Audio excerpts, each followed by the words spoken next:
Though the goal of 90-Day Fiancé is for foreign spouses to join their American partners in the United States and tie the knot, some cast members in the extended franchise never made it to the U.S. despite their desire to.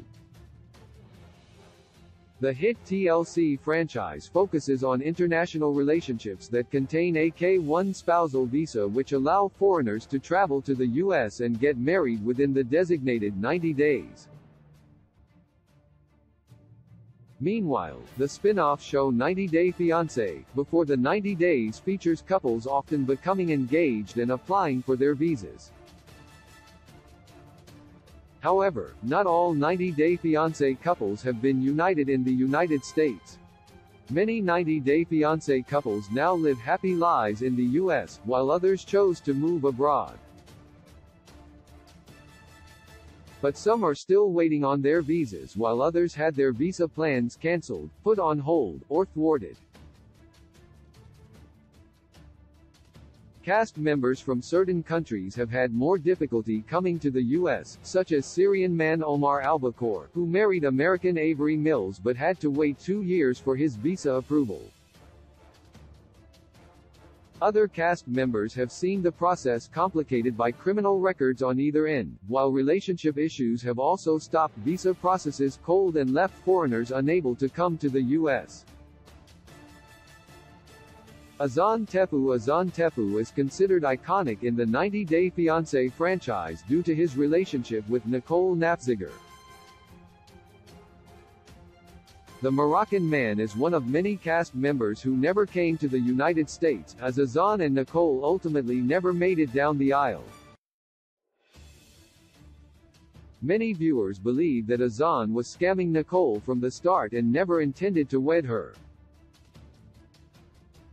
Fans believe he simply wanted money to fund a business in Morocco.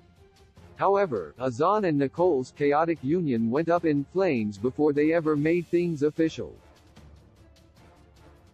The duo also faced major issues, as Nicole didn't make enough money to sponsor Azan's visa and her mother didn't want to assume the position as a co-sponsor.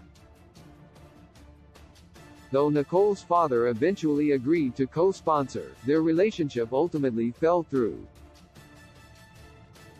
Michael Alasanmi is one 90-Day Fiancé cast member who appears to have recently received his U.S. visa approval, although his current plotline on 90-Day Fiancé, Happily Ever After, has left viewers doubting he will ever step foot in the U.S. The long-suffering husband of Angela Dean has waited 2 years to hear word of his spousal visa approval after Angela traveled to Nigeria to marry him in January 2020. Though Michael might have received his visa approval in real time, Angela is threatening to pull her support on the show due to ongoing relationship problems and her own trust issues. The extremely messy relationship has seen Angela trying to get Michael kicked out of the United States before he even arrives.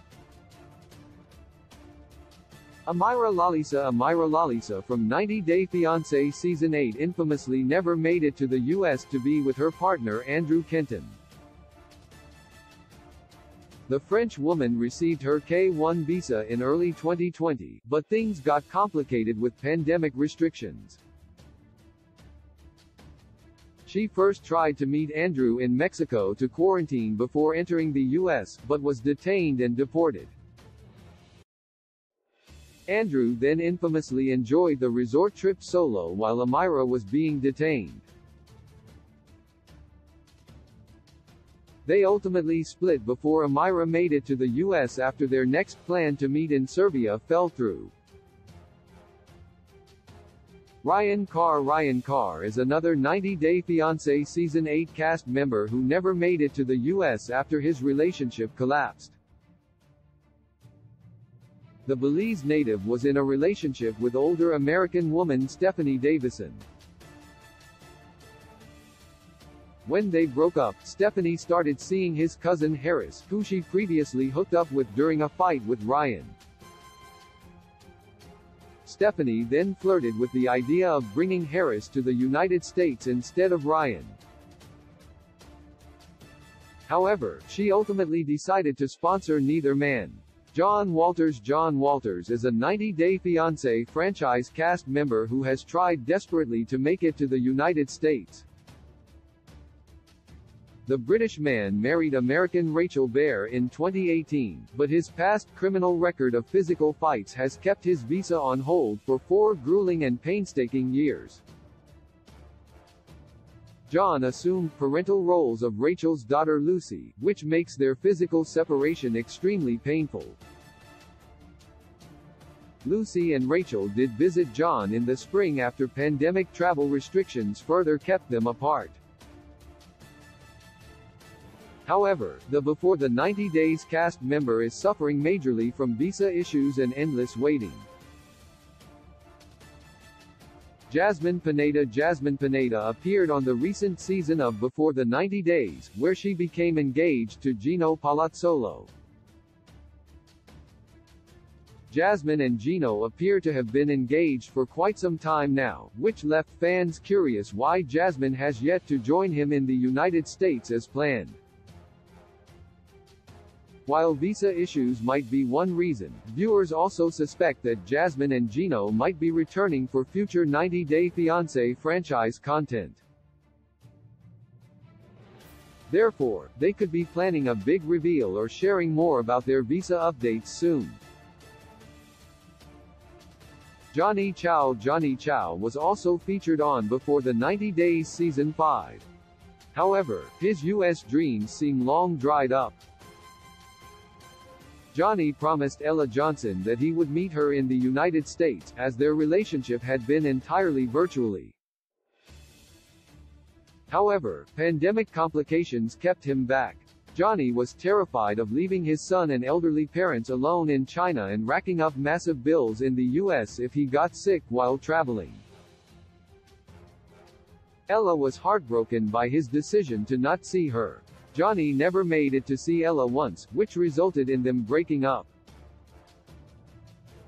Usman Umar is infamous in the 90 Day Fiancé franchise for trying to get to the US. Many viewers believe he finds women to try and get a green card. Usman first married Lisa Ham, though their marriage exploded in divorce before his green card was secured.